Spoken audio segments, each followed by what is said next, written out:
Yes सरकार, chapter number 7 reverse charge mechanism and eco, दिल थाम के सुनिएगा, सेक्शन 939495 सर, और कॉरेस्पॉन्डिंग सेक्शन में 53, 54, 55 ऑफ द आईजीएसटी एक्ट। सुनना, सेक्शन में 9 सब सेक्शन 3 क्या बोलता है? गवर्नमेंट के पास पावर है कि on the recommendation of the GST council they may notify certain goods और सर्विस और बोथ, जहां पर recipient shall be liable to pay tax to the government directly under RCM and all the provisions of the act will apply on the recipient as if he is the person liable to pay tax to the government directly। और at present कई सारी goods notify करी, कई सारी services notify करी। जो goods notify किया वो हमारे सिलेबस में नहीं आता है, पर जो सर्विसेज नोटिफाई करी वो हमारे सिलेबस में आता है। वो पॉइंट आ रहा है आपके सामने। अब सबसे पहला पॉइंट धमाका, GTA. Sir GTA goods transport agency के केस में जो पर्सन फ्रेट पे कर रहा है, जो पर्सन फ्रेट पे कर रहा है, भले वो कंजानर हो या कंजानी हो, जो पर्सन फ्रेट पे करने के लिए लायबल है, वो पर्सन अगर इन 7 कैटेगरी ऑफ पर्सन में से कोई एक पर्सन है, तो जो पर्सन फ्रेट पे करेगा वही क्या पे करेगा? जीएसटी पे करेगा।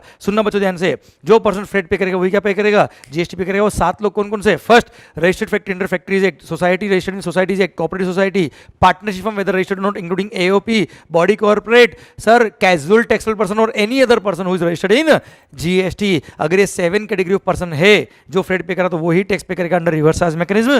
पर इन 7 लोगों के अलावा किसी और को सर्विस दी जीटी ने तो टैक्स ही क्या है? एग्जेम्प्ट है। प्लस इन 7 लोगों को सर्विस दी, पर यहां पर जीटी का ऑप्शन है कि वो 5% टैक्स वाला ऑप्शन लेता है या 12% टैक्स वाला ऑप्शन लेता है। अगर उसने 12% टैक्स पे करने वाला ऑप्शन लिया है तो वहां रिवर्स चार्ज नहीं है, वहां फॉरवर्ड चार्ज है, वहां जीटी खुद टैक्स पे करेगा। 5% वाला ऑप्शन है तो रेसिपिएंट टैक्स पे करेगा रिवर्स चार्ज मैकेनिज्म में। ये 7 केस में, 7 के अलावा कोई और तो टैक्स एग्जेम्प्ट, 12% हो या 5 हो, सब केस में एग्जेम्प्ट होता है। इन 7 के अलावा किसी और पर्सन को सर्विस दी तो। और हाँ, अगर रेसिपिएंट कौन है सर? गवर्नमेंट एंटिटी है सर, या central government, state government, union territory का डिपार्टमेंट है, लोकल अथॉरिटी है, जो जीएसटी में रजिस्टर्ड है only for the purpose of paying TDS, tax deducted at source, केवल टीडीएस के पर्पस के लिए वो रजिस्टर्ड है, किसी और पर्पस के लिए रजिस्टर्ड नहीं है। तो ऐसे केस में अगेन जीटी ने सर्विस दी उस पर्सन को जो केवल टीडीएस के पर्पस के लिए रजिस्टर्ड था, तो ऐसे केस में जीएसटी क्या कर दिया? एग्जेम्प्ट कर दिया। इसमें किसी को भी टैक्स पे करने की जरूरत नहीं है। ये हो गया फर्स्ट पॉइंट सरकार।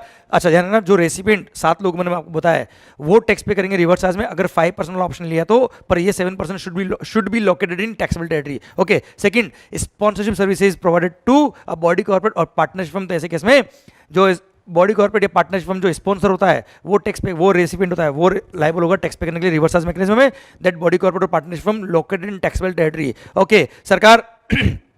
लॉयर, एडवोकेट या partnership firm of advocate including senior advocate या आर्बिट्रल ट्रिब्यूनल, इन्होंने सर्विसेज दी किसको? बिजनेस एंटिटी को जिसका प्रीवियस फाइनेंशियल का aggregate turnover sir exemption limit से अबव था, तो ऐसे केस में टैक्स लगता है और वो भी रिवर्स चार्ज मैकेनिज्म लगता है। और recipient that is business entity shall be liable to pay GST to the government directly. Clear सरकार? अब ध्यान देना बेटा, government services, any service provided by central government, state government, union territory या local authority to any person other than business entity, तो ऐसे case में sir tax exempt होता है एक्सेप्ट 3 सर्विस। बेटा ध्यान है, मेगा एग्जेम्पशन लिस्ट बताता हूं मैं आपको। बेटा सर्विसेज दी गवर्नमेंट ने किसको?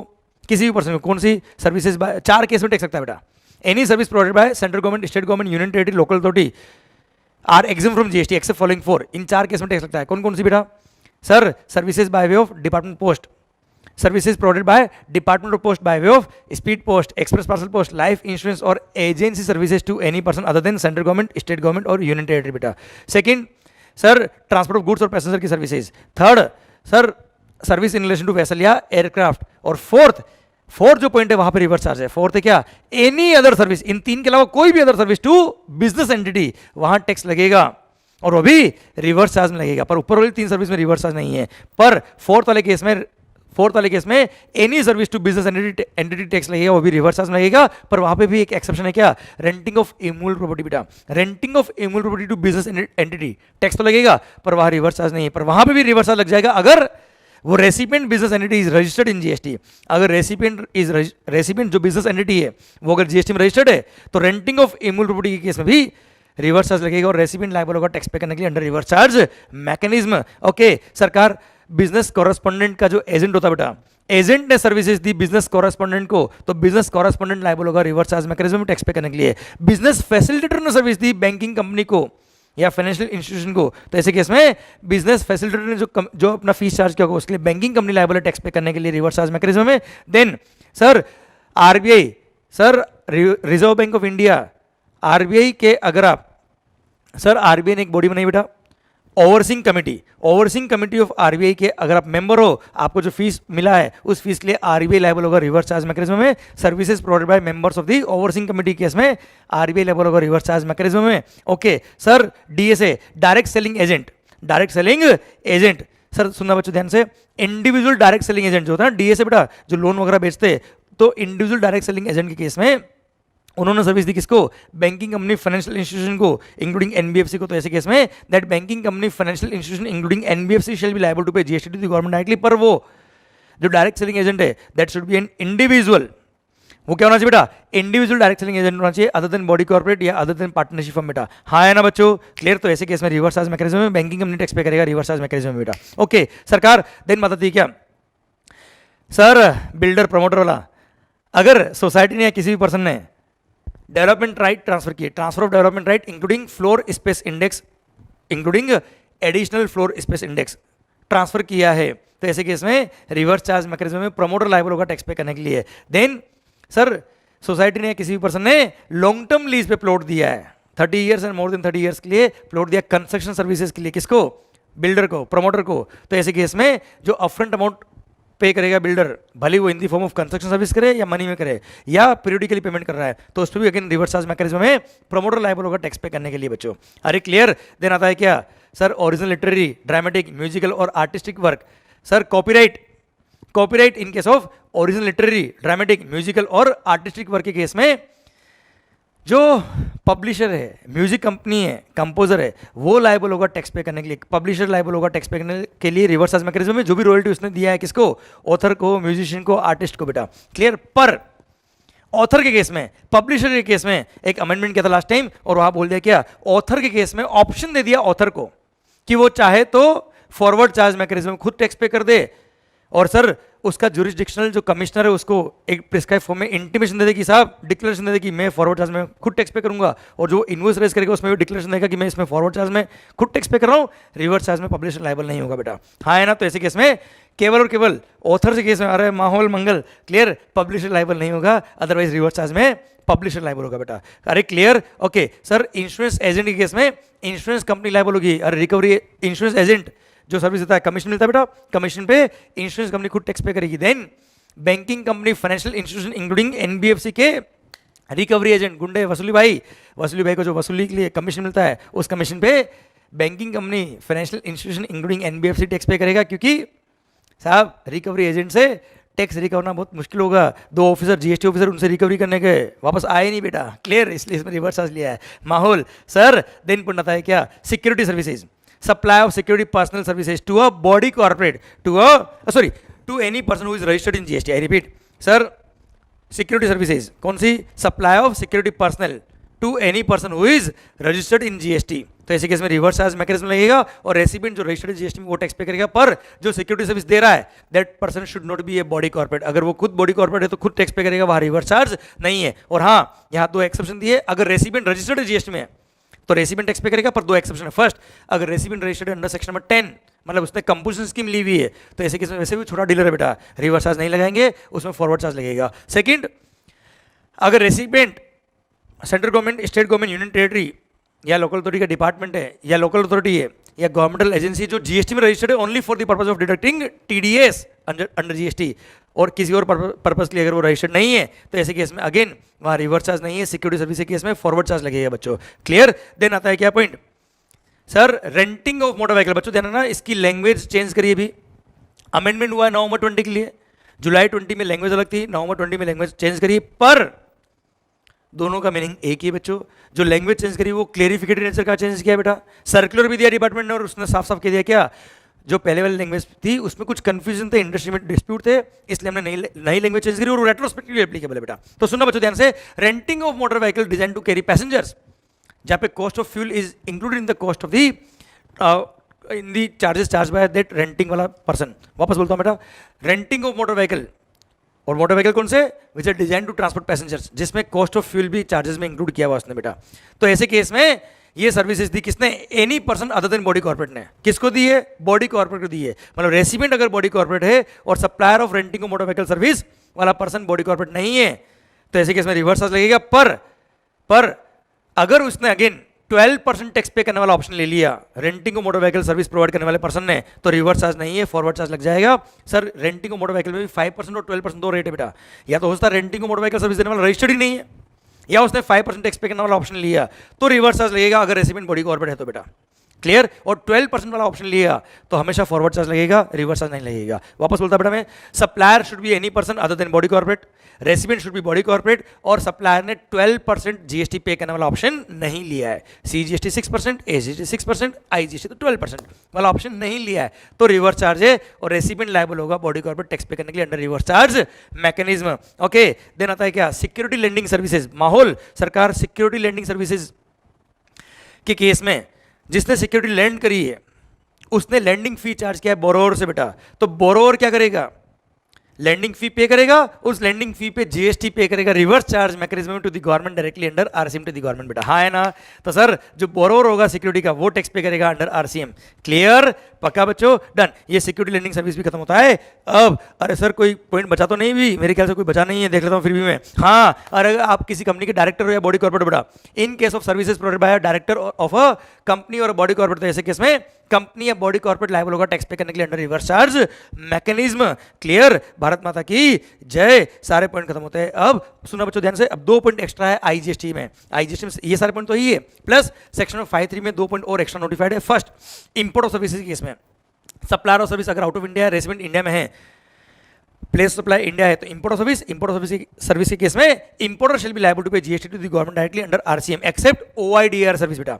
याद है ओआईडीआर सर्विस? आपने आउट ऑफ इंडिया की वेबसाइट से कोई वीडियो सब्सक्राइब की है और रेसिपिएंट अगर जीएसटी में रजिस्टर्ड है तो वो टैक्स पे करेगा रिवर्स चार्ज मैकेनिज्म में, पर रेसिपिएंट अगर नॉन टैक्सेबल ऑनलाइन रेसिपिएंट है, अगर रेसिपिएंट जीएसटी में रजिस्टर्ड नहीं है तो फॉरवर्ड चार्ज मैकेनिज्म में उस आउट ऑफ इंडिया वाली वेबसाइट वाले को टैक्स पे करना पड़ेगा बेटा, कंपलसरी रजिस्ट्रेशन होगा उसका बेटा। क्लियर? डन। सर एक और पॉइंट आपने, सर ध्यान देना, आउट ऑफ इंडिया से कोई गुड्स इंपोर्ट किया तो शिपिंग कंपनी भी आउट ऑफ इंडिया की थी, transport of goods by vessel हो रहा है, और उसको फ्रेट पे करने वाला भी आउट ऑफ इंडिया का पर्सन था बेटा।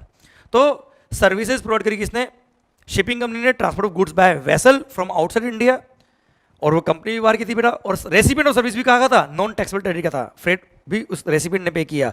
तो भी ऐसे केस में इंपोर्टर ऑफ गुड्स जो होगा, जिसने गुड्स इंपोर्ट करी, वो टैक्स पे करेगा रिवर्स चार्ज मैकेनिज्म में। यहाँ टैक्स चोरी के चांस थे, यहाँ पे गवर्नमेंट ने क्या लगा दिया, रिवर्स चार्ज, बोल दिया जो गुड्स का इंपोर्टर है उसको टैक्स पे करना पड़ेगा उस फ्रेट के अमाउंट पे बेटा। क्लियर? डन। ये पूरा सेक्शन नंबर 9(3) और 5(3) खत्म होता है। अब सेक्शन नंबर 9(4) सर ये बोलता है क्या, गवर्नमेंट के पास पावर है, दिल थाम के सुनेगा, गवर्नमेंट के पास पावर है कि वो चाहे तो कुछ कैटेगरी ऑफ रजिस्टर्ड पर्सन को नोटिफाई कर सकते हैं, और नोटिफाई करके बोल सकते हैं कि इन रजिस्टर्ड पर्सन की कैटेगरी ने किसी भी अनरजिस्टर्ड पर्सन से, किसे, अनरजिस्टर्ड पर्सन से नोटिफाइड कैटेगरी ऑफ गुड्स और सर्विस और बोथ अगर परचेज किया तो वहां रेसिपिएंट दैट इज जो रजिस्टर्ड पर्सन है वो लायबल होगा टैक्स पे करने के लिए अंडर रिवर्स चार्ज मैकेनिज्म। और यस 8% को नोटिफाई कर दिया है, प्रमोटर बिल्डर को नोटिफाई किया। सुनना बात ध्यान से, रेसिपिएंट ऑफ गुड्स और सर्विस और बोथ, जो नोटिफाइड गुड्स और सर्विस और बोथ है वो अगर रजिस्टर्ड है, जिसको गवर्नमेंट नोटिफाई कर दिया है, केवल notified category of registered person, जो बिल्डर प्रमोटर को नोटिफाई किया बेटा। वापस सुनना, सर गवर्नमेंट के पास पावर है कि वो चाहे तो कुछ कैटेगरी ऑफ रजिस्टर्ड पर्सन को नोटिफाई कर सकता है, और नोटिफाई करके बोल सकता है कि ये notified category of registered person ने किसी भी अनरजिस्टर्ड पर्सन से नोटिफाइड कैटेगरी ऑफ गुड्स और सर्विस और बहुत परचेज किया, तो रेसिपिएंट जो रजिस्टर्ड पर्सन वो लायबल होगा टैक्स पे करने के लिए under reverse charge mechanism to the government directly, और सारे provision of the act will apply on the recipient as if he is the person liable to pay GST to the government directly। और 8% notify किया है, सुनो बच्चों ध्यान से, promoter को नोटिफाई किया है, बिल्डर को, और प्रमोटर को बोल दिया कि आपने कोई भी कैपिटल गुड्स अगर अनरजिस्टर्ड पर्सन से परचेज कर लिया तो यहाँ 9(4) में कवर, रिवर्स चार्ज में टैक्स पे करो। सेकंड, अगर आपने सीमेंट परचेज कर लिया किसी भी अनरजिस्टर्ड सप्लायर से, किसी भी अनरजिस्टर्ड पर्सन से, तो अगेन बिल्डर प्रमोटर लायबल होगा रिवर्स चार्ज मैकेनिज्म में। और थर्ड, इनके अलावा कोई भी गुड्स या कोई भी सर्विस, अच्छा सर्विस में other than transfer of development right या फ्लोर स्पेस इंडेक्स या long term lease of the plot बेटा, इनको छोड़ के कोई भी गुड्स या कोई भी सर्विस अनरजिस्टर्ड पर्सन से परचेज किया, किसने, प्रमोटर ने। क्लियर? और इसकी जो परचेज है, टोटल परचेज, वो परचेज मिनिमम जो रिक्वायरमेंट है, मिनिमम जो रिक्वायरमेंट है कि आपका इतना मिनिमम कॉस्ट तो होना ही चाहिए परचेज का, उससे अगर कम जाती है, शॉर्टफॉल होती है, तो जितना शॉर्टफॉल होगा मिनिमम रिक्वायरमेंट से उतने अमाउंट पर रिवर्स चार्ज मैकेनिज्म में प्रमोटर को पे करना पड़ेगा। प्रमोटर को टैरिफ के नोटिफिकेशन बोला है कि आपका जो परचेज है उसमें एटलीस्ट 80% रजिस्टर्ड से होना चाहिए बेटा।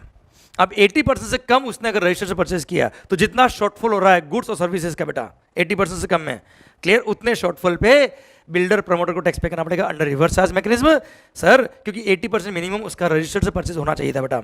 मान लो उसने 75% ही परचेज किया रजिस्टर्ड पर्सन से गुड्स और सर्विस सब मिला के, क्लियर। तो ऐसे केस में 5% जो शॉर्टफॉल है उस 5% पे प्रमोटर को टैक्स पे करना पड़ेगा अंडर रिवर्स चार्ज मैकेनिज्म उन सारी गुड्स और सर्विस पे बेटा, क्लियर, डन। माहौल सरकार अब बता दी क्या, ये था सेक्शन 9(4) और section 5(4) of the IGST act. Okay सरकार, सेक्शन 9 सबसेक्शन 5 और सेक्शन 5 सबसेक्शन 5 ये बोलता है ईसीओ वाला पॉइंट, गवर्नमेंट के पास पावर है कि on the recommendation of the GST council they may notify certain services, केवल सर्विसेज बेटा है, they may notify certain services, और सर्विसेज को नोटिफाई करके बोल सकता है कि ये सर्विसेज अगर आपने इलेक्ट्रॉनिक कॉमर्स ऑपरेटर के थ्रू सप्लाई करी, ये सर्विसेज अगर आपने नोटिफाइड कैटेगरी ऑफ सर्विसेज अगर आपने इलेक्ट्रॉनिक कॉमर्स ऑपरेटर के थ्रू सप्लाई करी तो ECO shall be treated as if he is the supplier of such services, as if he is the supplier of such services. देखो ECO यहाँ पे recipient नहीं है इसलिए इसको रिवर्स चार्ज नहीं बोलते बेटा, सेक्शन 9(5) रिवर्स चार्ज नहीं है। सुनो बच्चों ध्यान से, वापस रिपीट करता हूं, गवर्नमेंट के पास पावर है कि वो चाहे तो कुछ सर्विसेज को नोटिफाई कर सकता है, नोटिफाई करके बोल सकता है कि यहाँ पे recipient shall be, sorry notify कर सकता है और नोटिफाई करके बोल सकता है कि ये नोटिफाइड सर्विसेज अगर आपने इलेक्ट्रॉनिक कॉमर्स ऑपरेटर के थ्रू सप्लाई करी तो ऐसे केस में ECO shall be treated as if he is the supplier of such services, और अगर वो ईसीओ सप्लायर ऑफ सर्विस है तो सारे प्रोविजंस ऑफ द एक्ट उस पर लगेंगे और हाँ उसी पे लगेंगे और हाँ उसी पे लगेंगे। मतलब 3 पॉइंट है, अगर उस ईसीओ का फिजिकल प्रेजेंस इंडिया में है तो उसी पे प्रोविजन लगेंगे, उसका फिजिकल प्रेजेंस इंडिया में नहीं है तो उसका रिप्रेजेंटेटिव ऑफिस जो इंडिया में है सारे प्रोविजन उस पर लगेंगे और टैक्स उसको पे करना पड़ेगा, और अगर उसका रिप्रेजेंटेटिव ऑफिस भी इंडिया में नहीं है तो he will have to appoint a person in India who will pay tax on their behalf. ऐसे केस में टैक्स तो उन्हीं को पे करना पड़ेगा साहब, क्लियर, सप्लायर लायबल नहीं होगा। अब वो 3 सर्विसेज कौन कौन सी है, first transport of passengers by radio taxi, maxi cab, motor cab और मोटरसाइकिल, ओला उबर वगैरह। Second hotel accommodation services by way of accommodation in a hotel, in guest house, club, camp site by whatever name called, clear. अगर hotel ने services दी है through eco उस case में भी 9(5) लगेगा, पर इफ द होटल वाला, if such person who is supplying such services is liable to register in GST तो ऐसे केस में 9(5) में कवर नहीं है और वो होटल वाला ही लायबल होगा टैक्स पे करने के लिए। And third sir house keeping services जैसे कारपेंटर, प्लम्बर एटसेट्रा, उन्होंने सर्विसेज दी है थ्रू ईसीओ तो ऐसे केस में अगेन 9(5) में वो कवर होगा और ईसीओ लायबल होगा, पर अगर अगेन कारपेंटर या हाउस कीपिंग सर्विस जो प्रोवाइड करा वो खुद अगर जीएसटी में लायबल टू रजिस्टर है तो वो खुद टैक्स पे करेगा, वहाँ 9(5) अप्लाई नहीं होगा। ये 3 सर्विसेज कवर है, पर हाँ transport of passengers by radio taxi, maxi के, मोटर के, मोटरसाइकिल थ्रू ईसीयू के केस में हमेशा ईसीयू लायबल होगा बेटा, भले ही ट्रांसपोर्ट ऑफ पैसेंजर करने वाला पर्सन जो सप्लायर है वो जीएसटी में रजिस्टर्ड हो नहीं हो कोई फर्क नहीं पड़ता बेटा, क्लियर। भारत माता की जय। इसी के साथ चैप्टर नंबर 7 खत्म होता है। अब section number 93, 94, 95 and corresponding section number 53, 54, 55 of the IGST. Bharat माता की जय। लव यू ऑल, पढ़ते रहिए, पढ़ेगा इंडिया तभी तो बढ़ेगा इंडिया। Thank you.